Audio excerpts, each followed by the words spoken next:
Honey Sound Broadcasting, an affiliate of the Bilko Media Network. Yeah, South Park Stick of Truth video game. Yeah. Mm-hmm. I was very impressed. Yeah. By the quality, because usually video games, when they're based on a movie or TV show, Mm-hmm. for whatever reason, they're just slapped together, not much thought, and it's terrible. But this one was actually pretty good. Yeah. And I think one of the reasons that this game was really good, and I'm really excited to be doing a review about this game, is that, so, South Park, obviously, in the very beginning was just like, Matt Stone, Trey Parker in somebody's basement, cutting out pieces of, cardboard paper, right? And, our cardboard cutout, and then, like, taking a picture of it, right? So, very labor intensive, very whatever. Eventually, right, all that got streamlined to computers. Mm-hmm. And so, what's interesting to me about, and of course, video games, they're played on computers, right? So computing being used for animation, okay, and computing being used for video games, and now we've kind of hit a point where it may be actually easier to do or more profitable to do, like, for them to do video games. And I think that they've said something to that effect, that, like, they think that maybe the future of South Park is in these, these kind of video games. They're coming out with another one too. And I fully support that, because this is one thing, that I was always struck when I was playing this game, how naturally and easily, like, I was immersed in it, and it felt like an episode. Yeah, it felt very much like a South Park episode, like a really long South Park episode. Even when you were like running around and stuff, like not just the cutscenes, which looked like they were just taken from any old episode, but running around. I mean, they really stuck to the style of the show, which is kind of ironic, because I think I saw, and I didn't do it for this, and it was a while back, but I think I saw like a making of, not a making of, but like an about kind of thing. And I want to say, like, the initial idea for this was to do a full 3D Grand Theft Auto style type of game. Okay. And they went with this, like, third-party developer, and it wasn't really working out, and it was just gobbling up all kinds of money, and it was eventually scrapped. Because, like, the company went bankrupt or something like that. But then a couple years later, they re-picked it up, changed the style to what you see today to be more like an episode and not a full 3D environment. Because especially when you take animated TV shows and turn it into a 3D thing, like if you think of like The Simpsons Hit and Run or something like that, it doesn't work. It just you lose all that styling of the show, and it's like this alternate weird thing that ends up with all the same voices, but but it's all 3D, and it's like, what? You're used to 2D animation. So when they changed it to this style, I mean, this is like bang on awesome, because it is just like an episode. Yeah. And I mean, it was obviously designed by the creators of South Park, like, personally, because they were doing they were doing lots of other stuff. They're doing like the musicals and stuff like that. But this I could tell was like they put at least a good chunk of effort into. Like, personally, put a good chunk of effort into, because it's just, I mean, well, one, because they had to record all the lines, right? Because that's the greatest thing about South Park. They're just like voiced by like 5 people. The whole series is like 3 people. Which is insane. So yeah, I mean, I think that it shows a real potential for immersion, especially with cartoons, because like it's one of the things that talk to any voice actor, and they'll ask them, would you rather do, or people have done voice acting and live acting, and they say, if you got paid the same paycheck, what would you rather do? Run around and jump around in front of the camera, or just sit in sweatpants in a room record lines. Yeah. And they're like, of course I'd rather record lines. It's like the easiest job in the world. It's the easiest job in the world. So, like, on TV, right, having cartoons, that was always kind of more labor-intensive process than sticking, like some guy in front of a camera and then have him tell jokes. Mm-hmm. Okay? Always been that way. No problem. Video games are kind of hitting that line where, they can't do like live action stuff because it just in the same way it's kind of weird because with TV, right, live action is the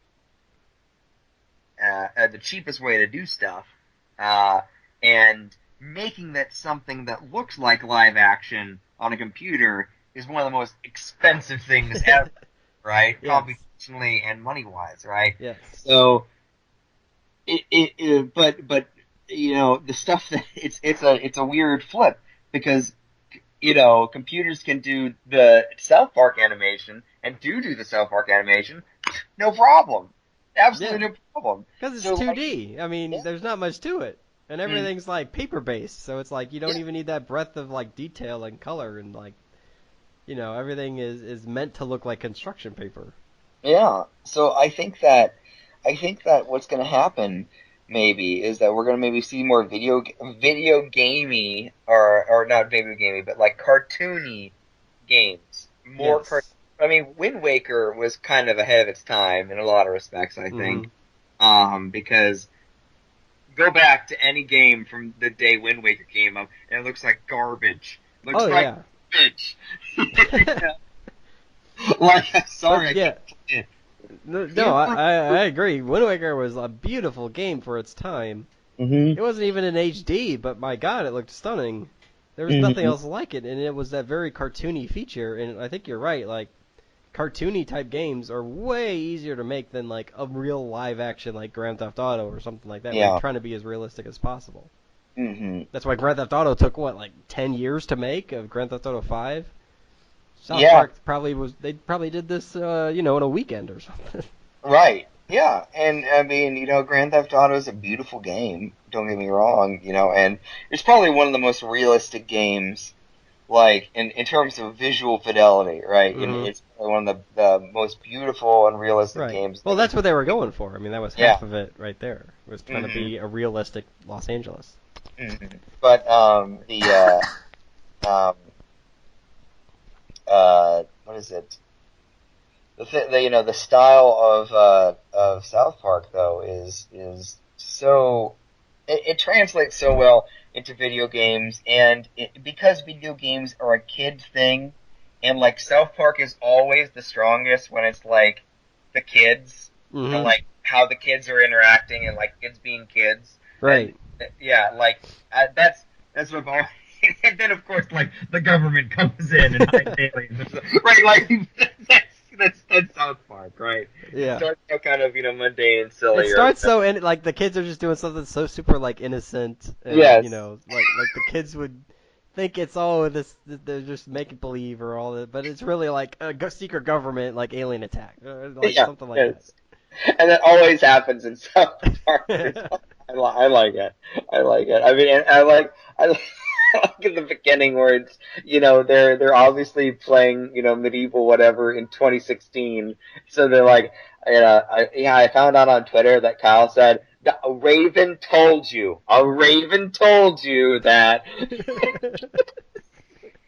Yeah. And that's got to be interesting too to see, like I mean, I'd like to understand, well, hey, what are kids playing nowadays? Like, how are kids actually playing with all this technology? That's another interesting conversation in itself. But yeah, I mean, I don't know, because we grew up in the N64 era, and my God, were those some good video games back then? I mean, pure video gamey type. Like, you think of like. Obviously, Zelda, Mario Kart, Super Mario 64, Banjo-Kazooie. I mean, you're talking about the best of the best of the best of the best. Mm-hmm. Whereas, starting with like the GameCube era, and then I would even argue PS3, PS4, I'm like, there's nothing good out there. It's all terrible, slapped together. High emphasis on graphics, low emphasis on story and gameplay. Mm-hmm. Ni no Kuni was kind of the exception because it felt like they were really falling back to that pure video game type of style that we saw so rampant in the N64 era.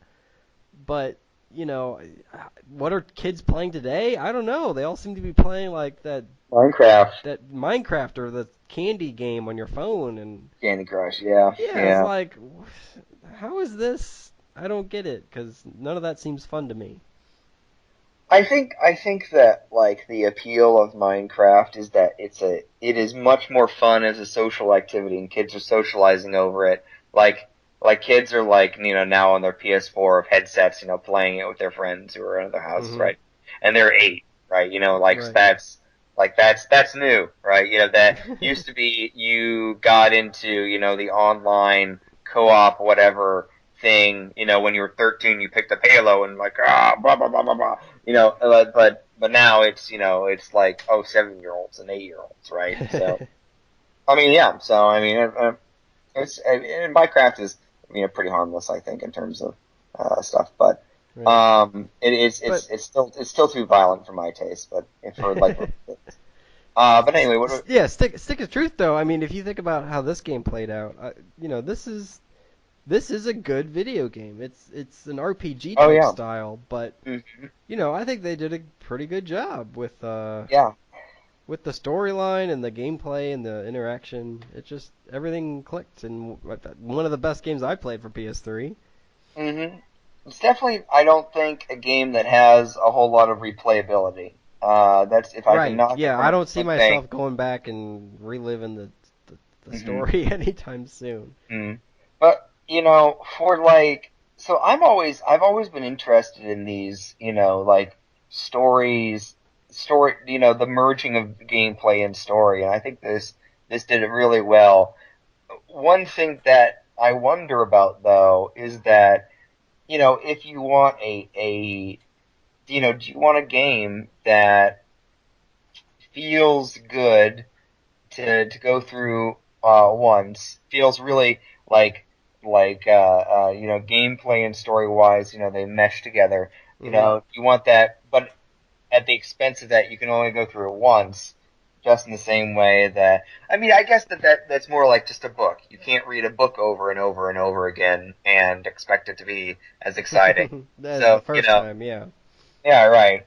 So, I can understand that. I can understand, you know, like not wanting to play for it and through it again, and I don't really fault it for that because it did such a good time on the first go around, right?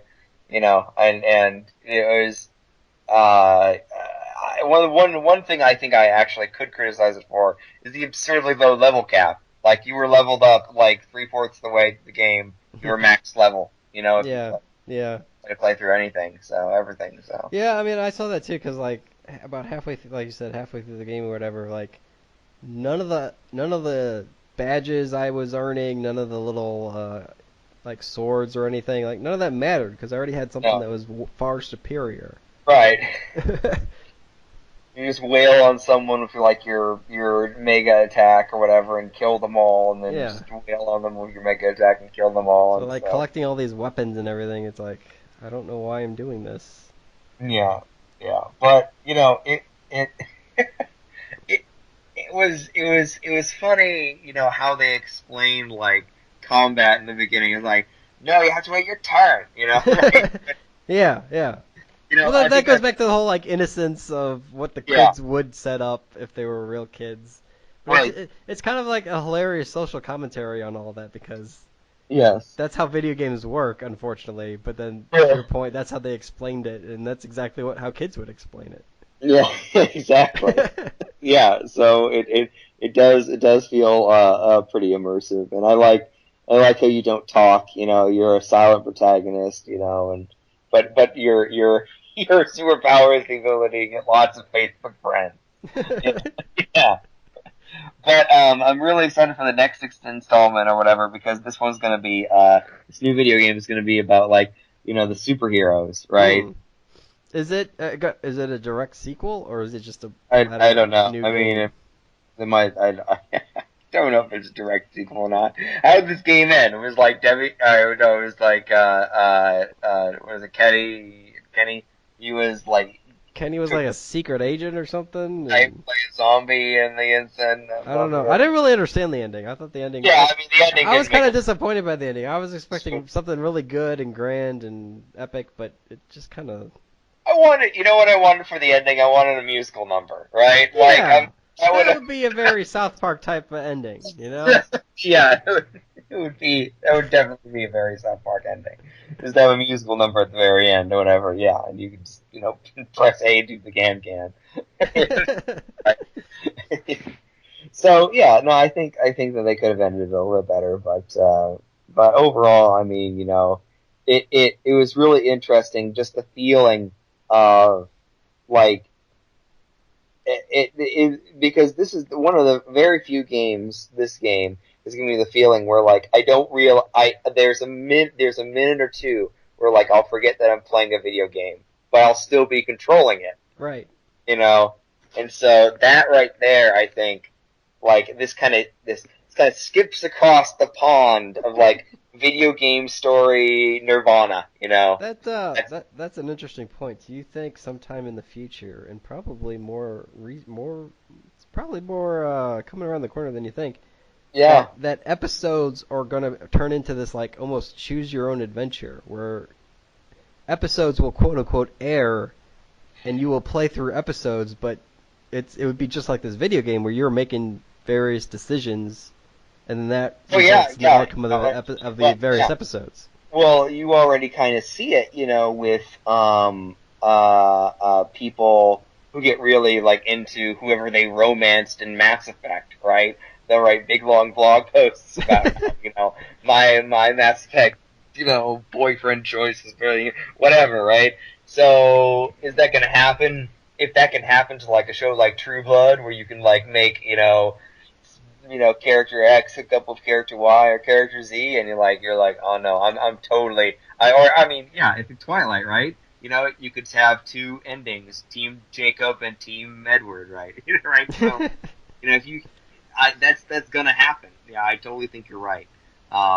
It'll happen for non-live, mediums first. Yeah, obviously not It has to happen live. for a computer. That's the thing. Yeah, I mean it's got to be some kind of interactive thing. Yeah. Otherwise, it can't. I mean this whole like Seamlessly, I mean you think about like virtual reality. I mean that's right around the corner too. I mean that's really immersing you in. That could immerse you fully in an episode, and based on your like actions I mean you're almost there, and it's like it's not like you would have a controller in hand doing things. You're actually like walking around doing things, and I just think eventually we'll get to that kind of a standpoint where your television media does clash with computers. Because obviously there's got to be a lot of artificial intelligence on the back end of this and that kind of stuff. But I mean that's kind of where I see all this going is you're going to merge video games with your traditional TVs and movies. Yeah, no, and I think that interactivity is something that people are going to want. Oh yeah.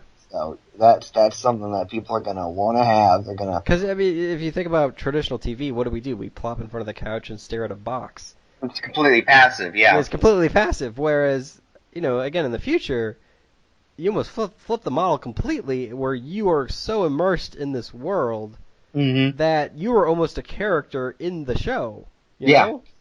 And you become a character in the show, and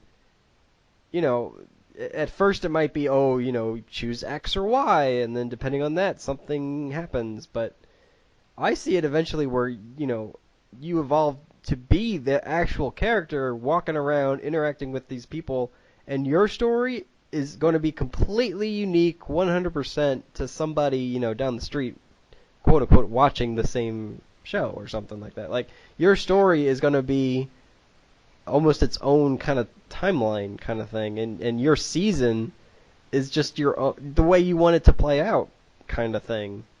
I mean, we're talking way in the future here because so much, artificial intelligence need to be in there. Yeah, but you see the point, like evolving to that state is and I think coming. I kind of think that's what when you so think about a show like Friends, okay, all right. How much of Friends is taken from the eye level perspective of someone sitting on a couch opposite of the friends, right? Mm-hmm. Yeah. And they're all talking. That's you, right? You are the seventh friend. You are the non-participating, non-speaking, silent, creepy observer that never ever leaves the friends when they're at the coffee shop, okay? And that right there is a primitive form of interactivity in itself. All right, right. Obviously, if someone was to really do that, yeah, that would be a problem. But if you're able to strap on some VR goggles and just like walk around in another person's shoes for a while, and maybe that's another thing that's going to change everything too is VR, right? And augmented, vision and reality. We're always seeing how much Pokemon Go is taking over, right? So right. Well, that's what I was saying. Like with the way things are going with our virtual reality. I mean, like I said, you'll eventually. I see it evolve to a state where you can fully be immersed in a movie and you can like walk around while the movie is playing out in front of you. Yes. And you could just wander around, while the movie's going on. Yep.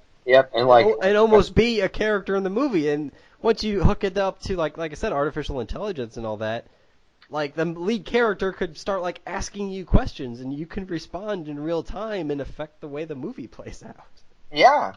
And then so when we're talking about this, and I'm excited that we're talking about this because I love the idea of story and gameplay merging or whatever, and I'm gonna say again, you should play Mass Effect because that's a primitive version of what we're talking about right here.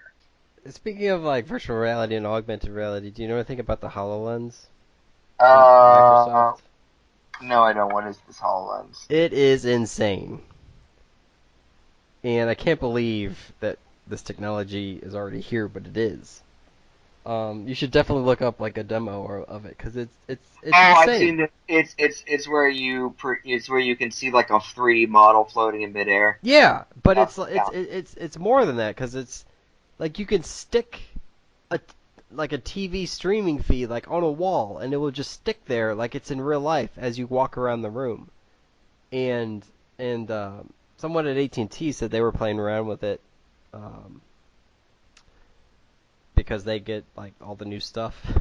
And he said there's this game where it's like a murder mystery, and you turn it on and like things magically appear on your table, and you have to like pick things up and like walk around the room. Like you would pick up a hammer and like virtually smash your wall, and like something would be in the wall that you have like that's your next clue.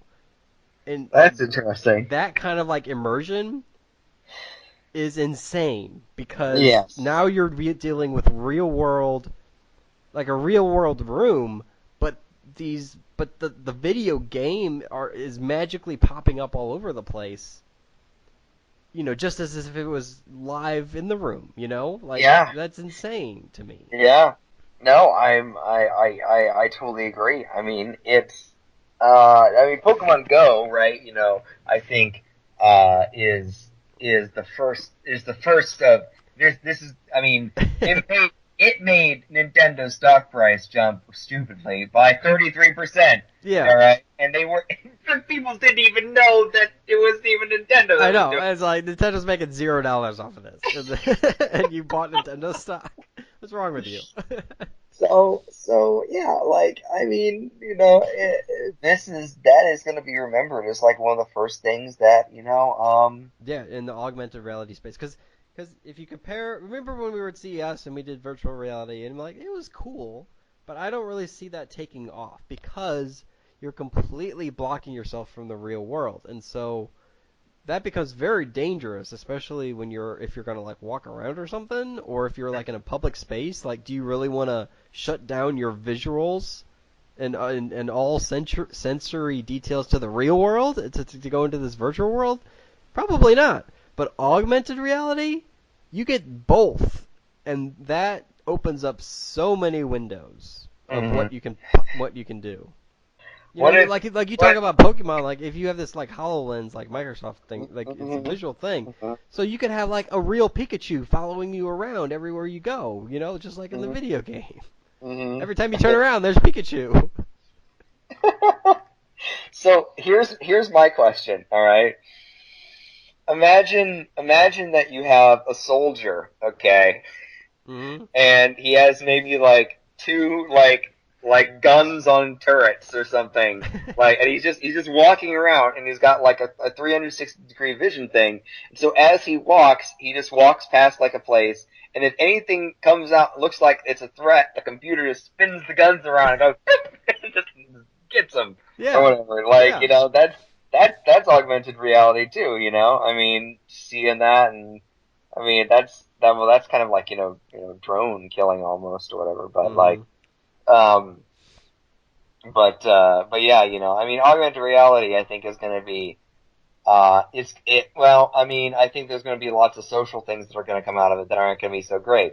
I think that, you know, when you're able to like pull up someone's credit history without them knowing it by facially matching them, where you know who, like, they are, right? Like, yeah, that's going to put a weird, throw on social relationships, you know, so.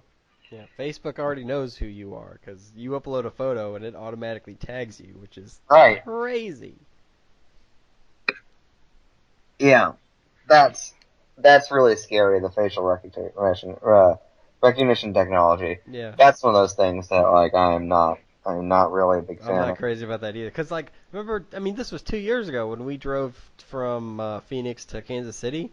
When I uploaded those pictures, like it automatically knew who I was, knew who you were, and it knew we were in like the Crater Mountain or whatever it was called. Yeah. It knew the location based on the picture.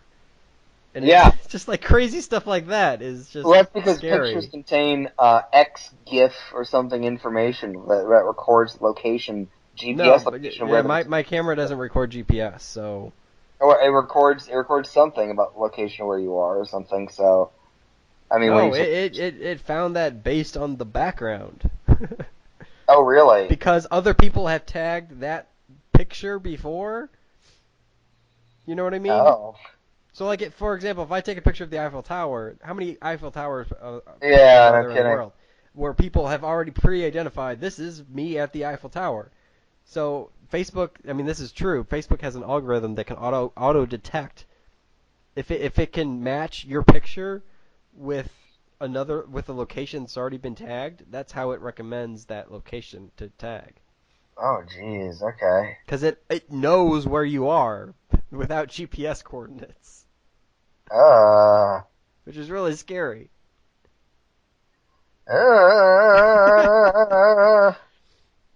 Okay, well,